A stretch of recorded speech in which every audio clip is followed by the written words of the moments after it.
Do you really think you have the right to stop me from filming? All of Rwanda is about to find out you're the most difficult neighbor in this community.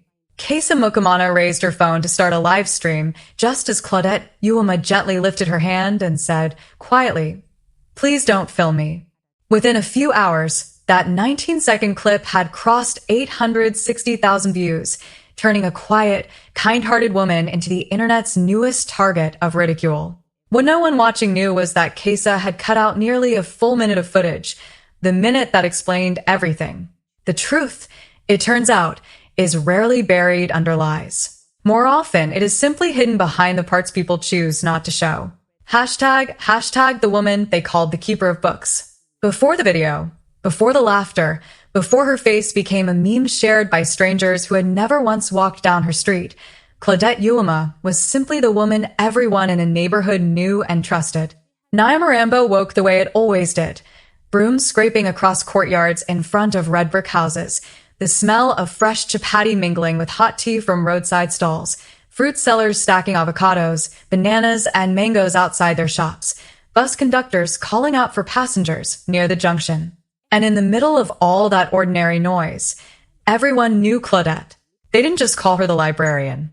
They called her, with real affection, the keeper of books. Any book with torn pages, a broken spine, or a missing cover could be brought to the small community library, and a few days later it would come back almost whole again. She never charged a cent for the work. People left behind a packet of tea, a bit of fruit, or simply a sincere thank you, and that was payment enough. The library sat quietly beneath old jacaranda trees. Nothing luxurious. Wooden shelves patched and repaired again and again by volunteers, a reading corner with a few cane chairs, some hand-woven mats, small potted plants near the windows to catch the morning light. Claudette loved that place more than almost anything else in her life. She believed a well-cared-for book could change someone's future, the same way one kind word, spoken at the right moment, could save a wounded heart. Every day she checked each shelf, glued the spines of damaged books, wiped the dust from every cover, and wrote down which titles needed repair, not because anyone told her to, not because anyone paid her extra, but because she believed books were like people. Treated with respect, they could walk with a family for generations. There was only one thing about her that the neighborhood never quite understood. Whenever a phone was pointed at her, Claudette turned her face away or gently raised a hand to block the lens. She never shouted. She never grabbed anyone's phone. She never argued. She only ever said the same quiet sentence, "Please don't film me." For years, people simply assumed she was shy around cameras. That assumption changed the day Kesa Mukamana moved into the neighborhood. Hashtag the content creator who found her perfect character. Kesa was Claudette's opposite in nearly every way. She loved being seen. Every meal, every trip to the market, every small conversation with a neighbor was raw material, content waiting to be shaped. Ordinary life becomes interesting, she liked to say, when it's told the right way. Her videos were fast, funny, full of effects and captions designed to stop a scrolling thumb, and her audience had grown quickly enough that brands had started reaching out for paid partnerships. At first, Kesa simply filmed the rhythms of daily life around her. Then she noticed something. Every time Claudette appeared on camera and turned away, the comments spiked. Viewers grew curious about the woman who always runs from the camera.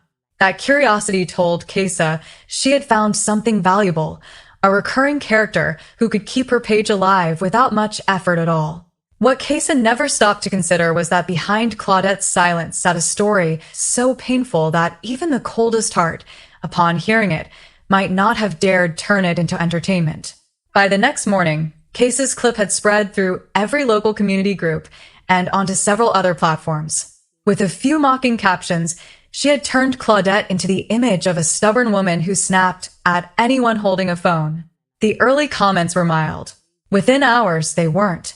People called her the scary neighbor, the woman who hates young people. Some even claimed, with total confidence, that she had anger issues, all without knowing a single true thing about her life. When enough people repeat something they've never verified, it starts to sound like fact. Kesa hardly had to do anything besides read the comments and laugh at her screen. She replied to viewers with jokes, added a few emojis, insisted she was just capturing real life. In her mind, this was simply good content. She didn't believe she was hurting anyone because Claudette never once defended herself online, and that silence only convinced Queso further that she'd done nothing wrong. Hashtag a quiet woman, growing quieter. Claudette's life, meanwhile, began shifting in ways she had never wanted. Walking from home to the library, she noticed people recognizing her from the video, staring a beat too long, whispering, laughing. A group of young people once raised their phones to snap her picture before hurrying off. Claudette kept walking as though nothing had happened, though her hands stayed clenched the whole way. Those stares weren't the result of people knowing her. They were the result of people believing they already knew everything about her. The library had always hummed with quiet, ordinary life. Elderly readers with the newspaper, small traders borrowing business books, women stopping by to learn a little more about managing family finances. In recent days, the atmosphere had shifted. Some visitors came only to stare at Claudette before secretly filming her. One young woman laughed with a friend and said she'd finally met the famous woman from the internet.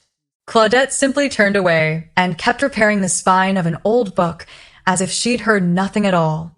What hurt her wasn't the mockery. What hurt her was the empty chairs. Fewer people were coming to borrow books. Some were afraid of accidentally ending up in one of Case's videos. Others simply didn't want to walk into a place that had become the subject of online gossip. Every empty seat in the reading room felt to Claudette like losing another small piece of the purpose that had carried her for years. That afternoon, her closest friend, Esperance, arrived with a bag of fresh bread. She looked around the unusually quiet room and sighed. Claudette was still sorting books the way she always did, but her smile had thinned. Esperance didn't ask about the video right away. She simply sat across from her and helped repair a few loose pages. After a long silence, she gently mentioned that the whole neighborhood knew about the situation and that many people genuinely believed what they'd seen online. Claudette was quiet for a long moment before answering that she didn't blame the people commenting. They had only seen what someone else chose to show them. If she herself watched a short clip about a total stranger, she might make the same mistake. What actually hurt was that Kesa had never once asked why she always refused to be filmed. One honest question before posting could have changed everything. Esperance took her friend's hand, rough now from years of book repair, and understood that Claudette was still trying to protect the peace of the neighborhood, even while she was the one suffering most. But Esperance had also begun to worry that if the truth kept being buried under carefully edited clips, the damage wouldn't stop at Claudette's dignity. It would slowly hollow out the value of the whole community library. Hashtag an empty room and a heavier notebook. At exactly 6:28 one evening, Claudette pulled the wooden doors of the library shut earlier than usual, the first time in years she had closed before the normal hour. Not from exhaustion. Only a handful of visitors had come the entire day. The reading chairs still sat neatly beneath the windows. The potted plants had been watered as always. Yet the room that had once buzzed with quiet conversation now felt so empty that the sound of a single turning page echoed through it. Some wounds, it seems, don't make people cry right away. Instead, they quietly take away the things those people love the most. Claudette sat at her familiar desk and opened the notebook where she recorded every borrowed book. The pages looked emptier than she'd ever seen them. She didn't care what strangers online called her, but every blank line in that notebook made her chest feel heavier. The library had never been about money. It had been a promise she made to herself years earlier, after her life had changed in ways she rarely spoke of. She had always believed that as long as even one person walked through those doors looking for a book, her work still mattered. In the days that followed, people walked past the library just to stare through the entrance. Some raised their phones as if to record her, but when they met her calm, steady eyes, they awkwardly lowered their devices and moved on. Others weren't so hesitant, laughing outside the gate, repeating the joke that had gone viral, watching her as though hoping for a dramatic reaction they could upload. Claudette never gave them one. She kept dusting shelves and returning books to their places. What surprised her most was that even some longtime neighbors began keeping their distance, not out of dislike, but out of fear of accidentally appearing in another viral clip and becoming the next target themselves. Social media, it seemed, had planted an invisible fear across the whole neighborhood. Greetings grew shorter. Conversations grew rarer. The streets were as full of people as ever, and still Claudette had never felt so alone. Hashtag silence can let someone else control the story. One afternoon, Esperance arrived with a basket of ripe mangoes, forcing a smile to hide her concern. She told a few light stories from her cafe, asked about the damaged books, offered to help sort the storeroom. Claudette smiled politely in return, but the warmth behind it had dimmed, and Esperance, who knew her better than anyone, recognized instantly that her friend was only pretending things were fine so no one else would worry. After a long pause, Esperance gently asked why Claudette still refused to tell her own side of things. A short video, just explaining the truth, could change how people understood her. Claudette closed her notebook and shook her head. The truth, she said quietly, should never have to begin as an argument on the internet. If she picked up a phone to fight back, there would only be more edited clips, more endless debates, and eventually people would remember only who won the argument, not who had actually been right. Esperance sighed. This was exactly who Claudette had always been, a woman who chose peace over victory. But this time, her silence was letting a good person look guilty in front of hundreds of thousands of strangers. While Claudette quietly kept tending her library, Kesa Mukamana was living through the best stretch of her online career. Brand offers kept arriving. Other influencers were sharing her clips, calling them authentic neighborhood content. Her follower count kept climbing, and she took it as proof of her own talent. She had no idea that behind every new view stood a real woman now living under the suspicious eyes of an entire community. Even John Bosco, the neighborhood leader who prided himself on staying neutral, began to notice the shift. Small disagreements that once would have been settled with a simple conversation were now being uploaded for attention. He looked toward the library, where Claudette was still carefully repairing old books, and quietly wondered how many people had judged her without ever once stepping inside. Hashtag a secret the camera never meant to keep. As the last light filtered through the jacaranda trees outside the library one evening, Esperance placed 2 cups of ginger tea on the old wooden table. No readers remained. The shelves were as tidy as ever. But the silence in the room now carried a loneliness that had never existed there before. Claudette kept restoring the spine of an old novel, as though the familiar work might help her forget the cruelty spreading online. Some people stay quiet, Esperance thought, not because they're weak, but because they're afraid that speaking about their pain will simply turn it into entertainment for someone else. She studied her friend for a long time before sliding one of the cups toward her, no longer mentioning the videos or the view counts. What worried her now was the change behind Claudette's eyes, not anger, but the exhaustion of someone endlessly forced to prove she wasn't the person the world had decided she was. Esperance gently said that plenty of people in the neighborhood still believed in Claudette. They simply didn't know what to do. If Claudette shared the truth, at least people would have the chance to hear it from the person actually living it. Silence, she reminded her friend, could be a beautiful thing, but sometimes it also lets someone else control the whole story. Claudette set down her small brush and offered a smile that held more gratitude than joy. She knew Esperance only wanted to protect her, but after a long pause, she shook her head again. She didn't want to drag out her old story, simply to earn sympathy.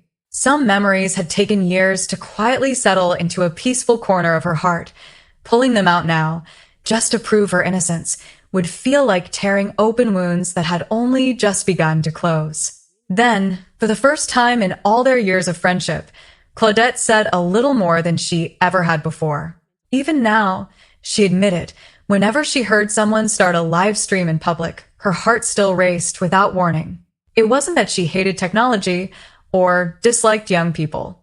It was because she had once watched a single phone camera change the course of an entire family's life forever. She didn't say what exactly had happened. She simply stopped there, as if the rest of it was still too heavy to put into words. Esperance felt a lump rise in her throat.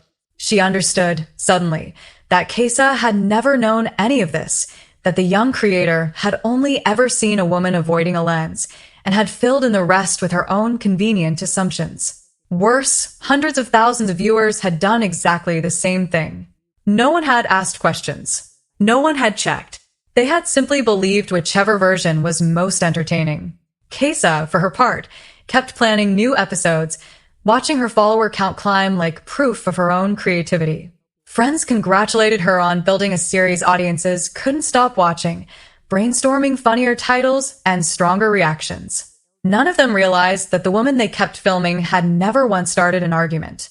All she had ever done was quietly ask for a little distance from a camera. Hashtag the rain. Heavy rain suddenly swept over the city. Street vendors scrambled to cover their stalls, pedestrians ran for shelter, and outside the community library, wind drove sheets of water across the stone walkway. Claudette had just finished latching the eastern window when she spotted an elderly man struggling with a handcart loaded with old books. One wall had caught in a drainage grate, tilting the whole stack dangerously. Within seconds, books began sliding onto the rain-soaked pavement. She didn't hesitate. She set her keys on the table, grabbed the library's large umbrella, and hurried outside, not caring that her clothes were soaking through in seconds. The first thing she did was hold the umbrella over the books instead of over herself, before kneeling down to gather them one by one, separating the soaked ones from the dry, covering the wet stack with a clean cloth she'd brought from inside. The old man apologized again and again. He explained that he collected used books from families around the city and resold them to schools in rural communities. If these were ruined, he'd lose nearly all the savings he'd spent months building. Claudette simply told him not to worry, helped pull his cart under the library shelter, and inspected every book beside him. Some just needed drying. Some needed new covers. A few needed their bindings redone.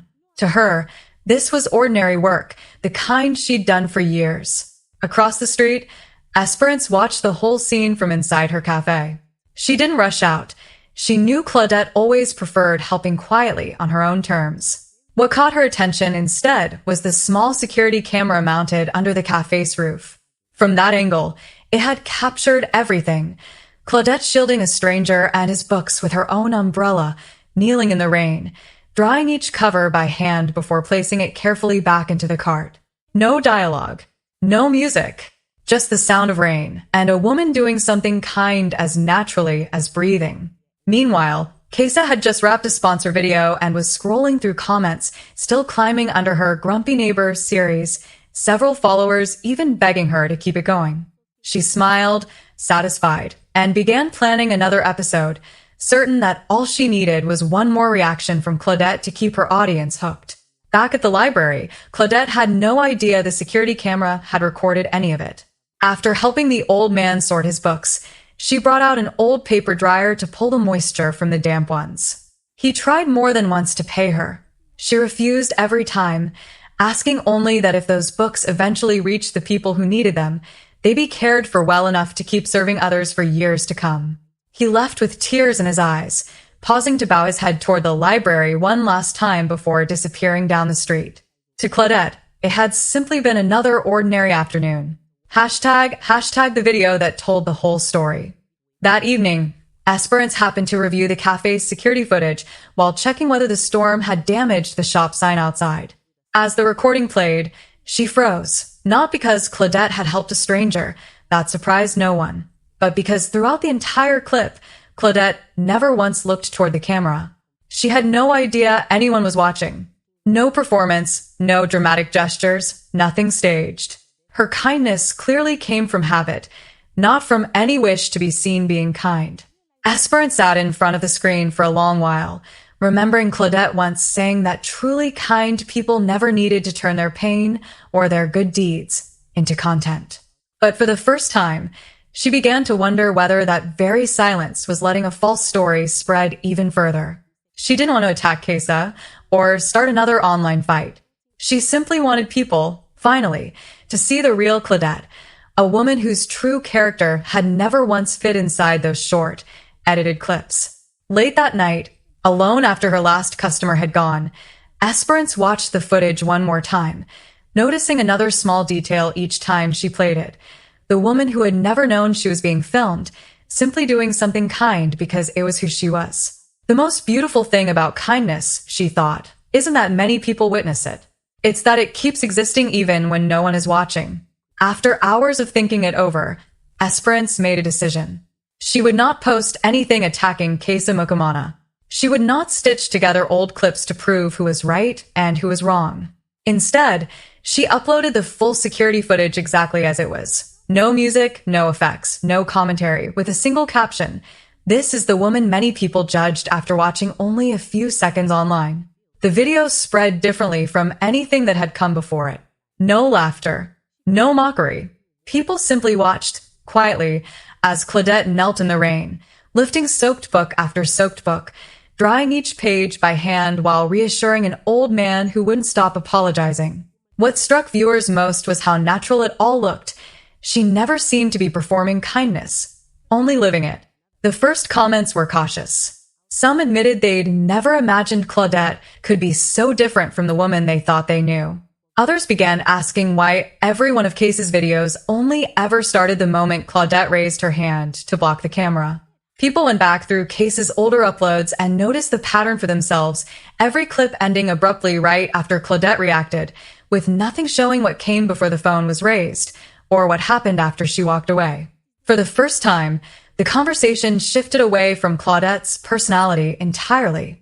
People began discussing the responsibility that comes with being a content creator. Many admitted they judged a stranger too quickly, based only on a few edited seconds. Others quietly deleted the insulting comments they'd left under Case's earlier videos. No one forced them to. They simply felt ashamed of having helped hurt an innocent woman. Hashtag the cost of losing trust. Kesa had no idea any of this was happening. She opened her phone with her usual morning excitement and found, instead of the familiar praise, hundreds of questions waiting for her. No one asked when the next Neighbor episode was coming.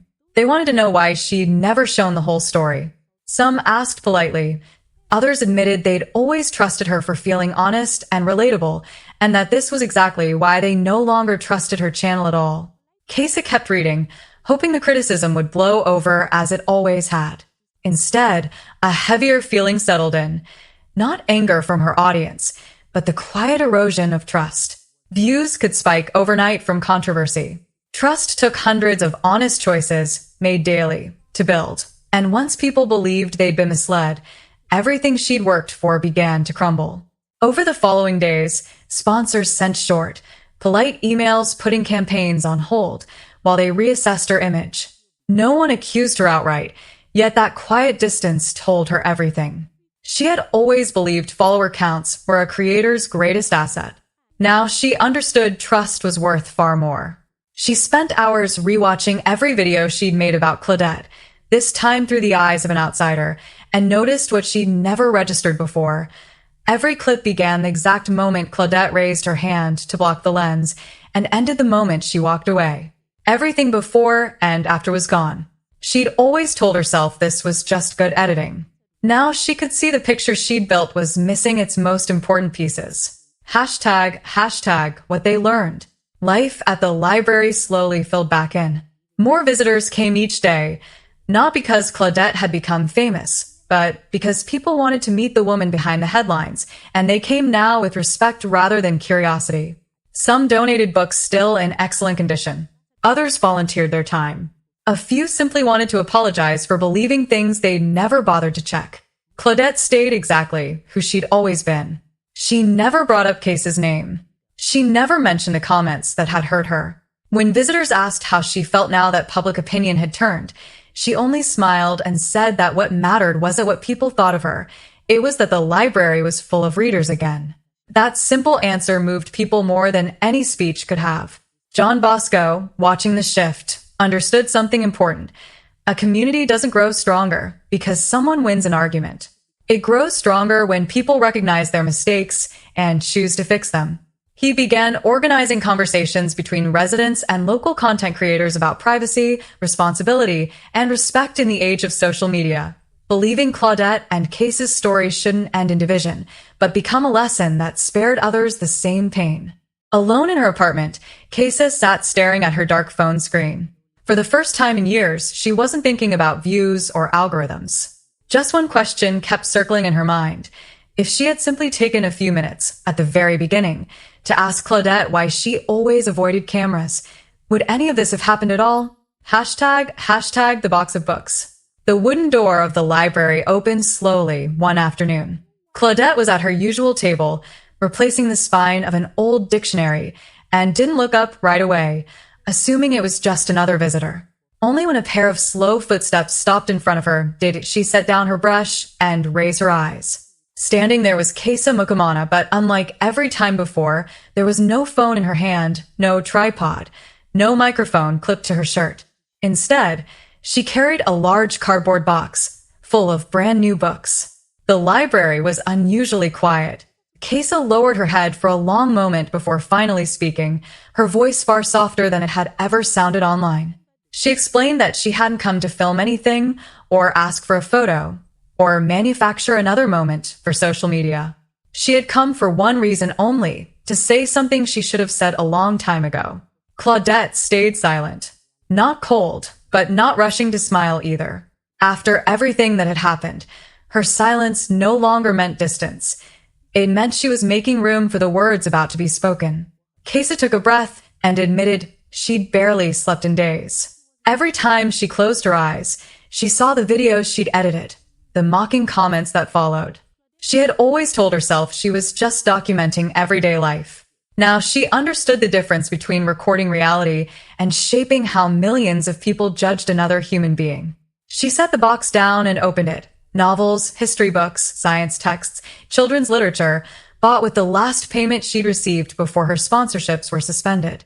She hadn't brought them to earn forgiveness, she said quietly. She only wanted them to end up somewhere they could actually make a difference. Claudette looked at the books for a long time.